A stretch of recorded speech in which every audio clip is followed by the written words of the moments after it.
Bismillahirrahmanirrahim. Bonjour chers collègues, cette série de vidéos est dédiée aux étudiants 5e année médecine concernant le module de gynécologie. On va voir dans cette première playlist la pathologie gynécologique. Une deuxième playlist sera publiée très prochainement concernant la pathologie obstétricale. Vous êtes habitués à ça? Maintenant, tous ces supports sont dans la description à télécharger. Je vous invite à abonner comme d'habitude si vous n'êtes pas encore.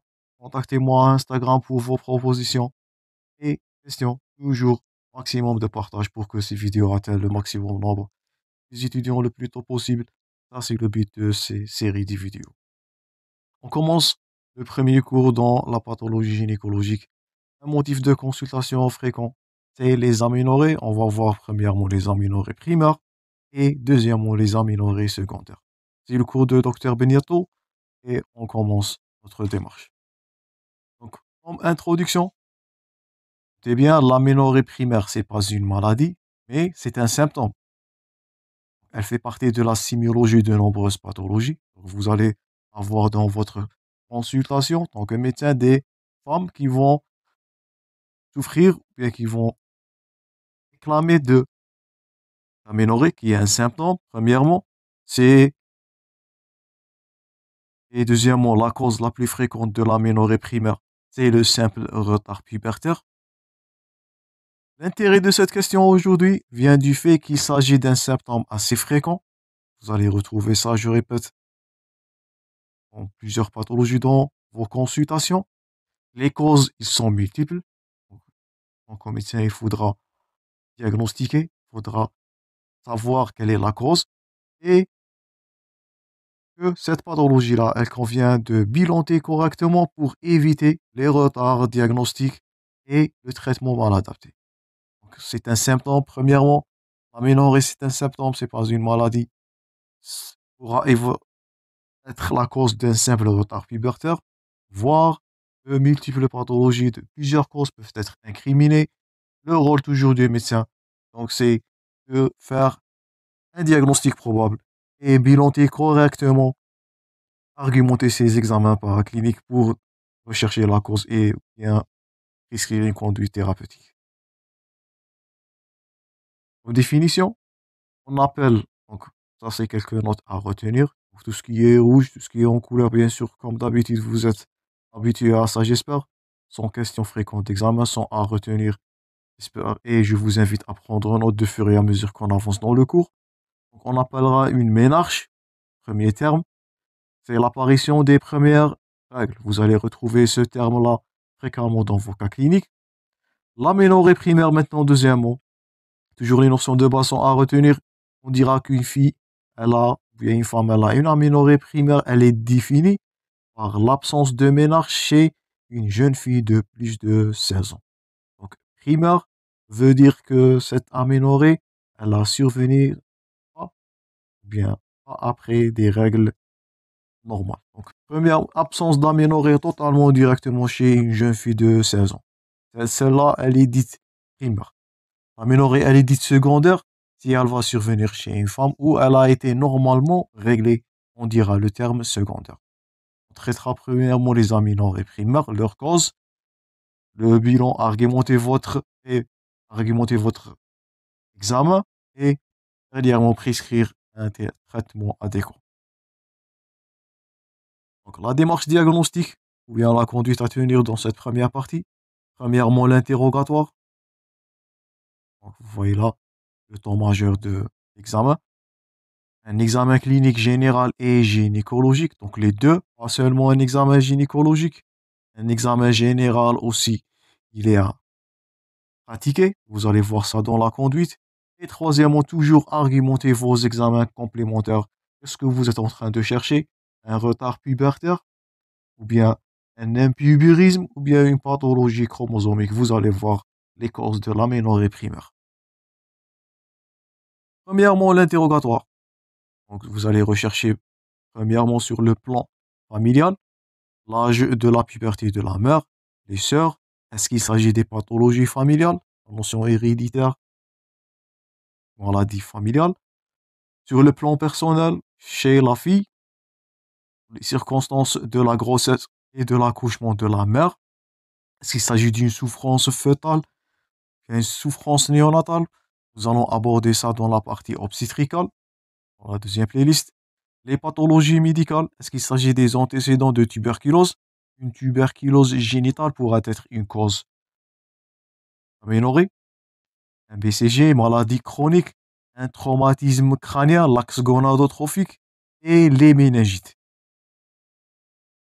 Est-ce qu'il s'agit d'une intervention chirurgicale au niveau du petit bassin? Donc une appendicite qui a été qui a subi une exérèse, plus ou moins qu'elle a été compliquée. Une cure d'une hernie inguinale. Donc tout ça peut donner des adhérences ou bien des fistules qui peuvent être la cause d'une aménorrhée primaire. Le traitement en cours, la chimiothérapie, la corticothérapie, la radiothérapie. Donc tout ça, il est à rechercher dans votre interrogatoire. Et les étapes du développement pubertaire spontané. Donc recherchez les étapes de développement pubertaire. Est-ce qu'il s'agit d'un développement normal ou non? Peut-être un impuburisme ou bien un retard de croissance pubertaire, vous allez voir ça. Les signes d'accompagnement, est-ce qu'il s'agit des douleurs cycliques ou non? Nous allons aborder ça dans le cours de la pathologie ou bien des douleurs pelviennes. Est-ce qu'il s'agit de troubles de l'olfaction, un trouble visuel, des céphalées, un déséquilibre pondéral, donc un déséquilibre hormonal dans ce cas-là, et le profil psychologique et le contexte familial, il pourra s'agir d'une aménorrhée psychologique comme étiologie. Donc, divorce, conflit affectif, un sport au haut niveau, vous allez voir parmi les causes d'aménorrhée, il s'agit de l'aménorrhée des athlètes. Donc tout ça, votre interrogatoire, il est à rechercher les pathologies qu'on va voir dans les plaques suivantes. Donc, premièrement, l'interrogatoire, le temps majeur, donc l'étape la plus importante dans la conduite ou bien dans votre examen clinique, une aménorrhée. Deuxièmement, passons à l'examen clinique. Je répète, deux examens. Un examen premièrement général et ensuite un examen gynécologique. Vous n'allez pas passer directement à un examen gynécologique. Premièrement, l'examen général. Donc, taille, poids, tension artérielle. Donc, ça va vous permettre de calculer la taille. Vous allez voir une petite taille dans le syndrome de Turner. Le poids, le rapport staturo-pondural, une maigreur ou une obésité pour des troubles psychologiques. Tout ça, il est à rechercher dans votre examen général. Le développement de la pilosité des seins concernant l'âge de la fille. Rechercher un retard pubertaire. C'est une cause aussi d'une aménorrhée. Une dysmorphie parfois évocatrice d'un syndrome particulier. Vous allez voir les syndromes. Donc, par exemple, on a donné le syndrome de Turner et l'existence d'une acné avec ou sans séborrhée. Ça, c'est des troubles hormonaux. Donc, la taille, la pilosité, la dysmorphie et dernièrement l'acné. Tout ça, c'est à rechercher premièrement dans l'examen général. Après ça, vous allez passer à un examen gynécologique. Donc, vous avez vu, bien, vous allez avoir un TD sur ça. L'examen gynécologique, on récapitule, il est fait sur vessie qui est vide. Donc, premièrement, l'inspection de la vulve, les organes génitaux externes. Vous allez rechercher la pilosité, l'aspect des petites et des grandes lèvres. Donc, on avancera de l'extérieur vers l'intérieur. La taille du clitoris, l'abouchement de l'urètre et la perméabilité de l'hymen. Parmi les causes de l'aménorrhée, vous allez citer un hymen qui est imperforable. Donc, cause d'aménorrhée primaire, un hymen qui est non perforable. Et tout ça, il est à rechercher dans votre première étape qui est l'inspection. Deuxièmement, le développement des caractères sexuels secondaires. Bien sûr, c'est à rechercher d'un trouble pubertaire. Donc, s'il est totalement absent, ou bien ébauché ou complet. Est-ce qu'il s'agit d'un impuburisme total? Vous allez voir l'impuburisme. Ou bien d'un retard de croissance, ou bien un retard pubertaire. Les OGE, les organes génitaux externes, sont-ils normaux? On cherchera là des déformations et vous allez voir des troubles, bien des anomalies du cariotype. L'immature, ambigu. Vous allez passer après ça à l'examen au spéculum de Verge. Donc, vous allez rechercher la profondeur de la verge. l'existence d'un col utérin. Vous allez voir les syndromes, l'absence d'utérus. On va voir ça dans les syndromes très prochainement. Un toucher rectal pour vérifier l'existence d'un utérus. Perception d'une éventuelle masse ovarienne latéro-utérine ou d'un hématocolpos. Ce dernier, c'est la rétention du sang menstruel dans le vagin. Pourquoi?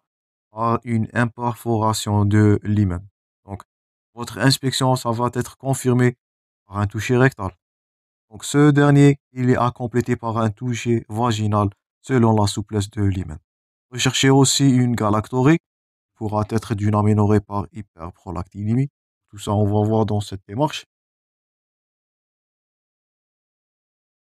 Là, c'est le développement mammaire selon la classification de Tanner. Donc, 1, ce sont des seins prépubértaires. 2, seins dits naissants. Stade 3, donc c'est une extension. Donc, stade 4, un bon secondaire et la forme d'un aréole. Et dernièrement, stade 5, donc un contour régulier des seins et des aréoles.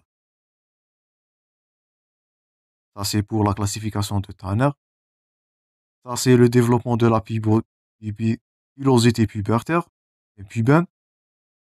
Donc, premièrement, prépubertaire, pilosité qui est nulle.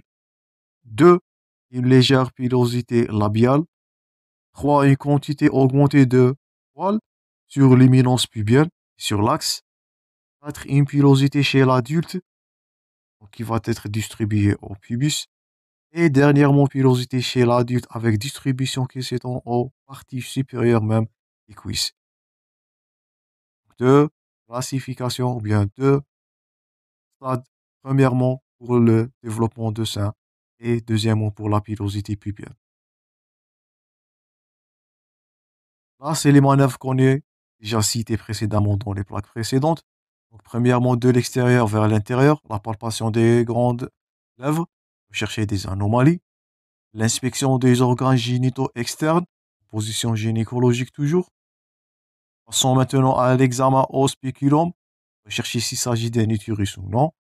S'il s'agit d'un hymen qui est imperforé, une cause fréquente aménorrhée. Toucher vaginal et un toucher rectal, comme on a déjà cité dans la conduite thérapeutique ou bien dans la conduite à tenir. Donc ça, c'est pour la clinique. Passons maintenant aux examens paracliniques, examens complémentaires. Donc ça, c'est à retenir tout ce qui est coloré, bien sûr, il est à retenir. Le premier examen dans votre démarche, donc, c'est premièrement la détermination de l'âge osseux. C'est une radiographie de la main gauche. Donc, si on vous pose la question, quelle est votre première réflexion, quel est votre premier examen complémentaire à prescrire devant une aménorrhée primaire chez une fille ou bien chez la fillette, c'est la radiographie de la main gauche. Pourquoi? Pour rechercher l'os sésamoïde. Est-ce qu'il s'agit d'une ossification de ce dernier ou non? Est-ce qu'il s'agit d'un retard pubertaire ou non, qui est une cause fréquente d'aménorrhée? Donc, premier examen, premièrement, je répète, rechercher ou bien prescrire la radiographie de la main gauche. Les autres examens sont souvent demandés. Par suite, c'est une courbe température thermique, rechercher l'ovulation, une échographie pelvienne, visualiser l'utérus et les ovaires. Est-ce qu'il s'agit d'un utérus ou non? Le dosage des hormones, FSH, LH, œstradiol et prolactine pourra être une anémie par hyperprolactinémie, une insuffisance hormonale, une pathologie de l'axe gonadotrophique. C'est pour cela qu'on a cité les traumatismes crâniens et les causes centraux. Continuez votre examen clinique par le dosage de taux plasmatique de bêta-ACG au moindre doute. Ça, c'est un point très important. Devant toute aménorrhée, surtout secondaire. Donc, on va revoir cette notion de taux plasmatique de bêta-ACG. Toute aménorrhée qui est secondaire chez une fillette, même à un âge jeune. Donc, c'est votre réflexion premièrement, dosage bêta-ACG pourra être possibilité de grossesse. Donc, au moindre doute, même aussi à une aménorrhée, même primaire, doser votre bêta-ACG pourra être une possibilité d'une grossesse, au moindre doute, vous allez faire ça. Donc, c'est votre réflexion. Dans l'examen, d'autres examens peuvent être demandés en fonction de l'orientation, le dosage hormonal de testostérone, donc l'androgénémie, le 17-hydroxyprogestérone, l'androsténodiol, on va revoir ça dans la ménopause. Donc tout ça, ce sont des précurseurs des hormones stéroïdes. Une IRM hypophysaire, chercher une pathologie sur l'axe gonadotrophique et finira par un karyotype. Donc vous allez retrouver le syndrome le plus fréquemment répandu qui est le syndrome de Turner. Donc, je répète premièrement, radiographie de la main gauche, ça c'est votre réflexion premièrement. Recherchez l'os sésamoïde, le voilà là. On perçoit l'os sésamoïde, ça va témoigner de l'âge et la croissance. Il pourra s'agir d'un retard pubertaire. Ça, c'est la courbe thermique biphasique. Rechercher une ovulation. Donc, est-ce que cette fille elle a des ovulations ou non? Un pic thermique, donc une courbe de température qui est biphasique. Vous voyez là, ça c'est la phase 1 du cycle. Ça, c'est la deuxième phase. Donc, l'augmentation de la température, elle témoigne à ce jour-là d'une ovulation. Rechercher l'ovulation deuxièmement. Ah, c'est une courbe au début du grossesse. Même une fillette, je répète toujours, doser, c'est une indication au dosage de bêta-ACG pour rechercher une éventuelle grossesse, même au moindre doute. Les autres examens qu'on a déjà cités, ils sont à rechercher selon le cas. Et on va voir ça dans la partie prochaine. On va entamer le diagnostic étiologique. Savoir prescrire ces examens paracliniques selon le contexte pour dépister, rechercher et définir la cause de cette aménorrhée. Donc on arrêtera là en première partie dans la conduite à tenir. C'était une conduite à tenir facile, mais elle est à respecter. Toujours un examen général suivi par un examen gynécologique. Pas seulement, bien pas directement un examen gynécologique. Les causes, je répète, premièrement, pourra être un hymen qui est imperforé, le rôle de l'inspection, pourra être une absence de l'ovaire totalement, on va voir ça dans les syndromes. Un karyotype pourra nous indiquer un syndrome de Turner. Vous allez noter ça à une fille qui a de petites tailles. Le rôle, je répète, deuxièmement, pour la deuxième fois, un examen général. Et l'examen paraclinique à prescrire en première intention, c'est la radiographie de la main gauche. Pour rechercher plutôt un retard pubertaire qui est la cause majeure des aménorrhées primaires. Donc ça, c'est tout pour première partie, chers collègues. On enchaînera là prochainement la suite. Donc, je vous remercie pour votre attention. Merci pour votre attention, je répète. Bon courage dans vos préparations et à la prochaine.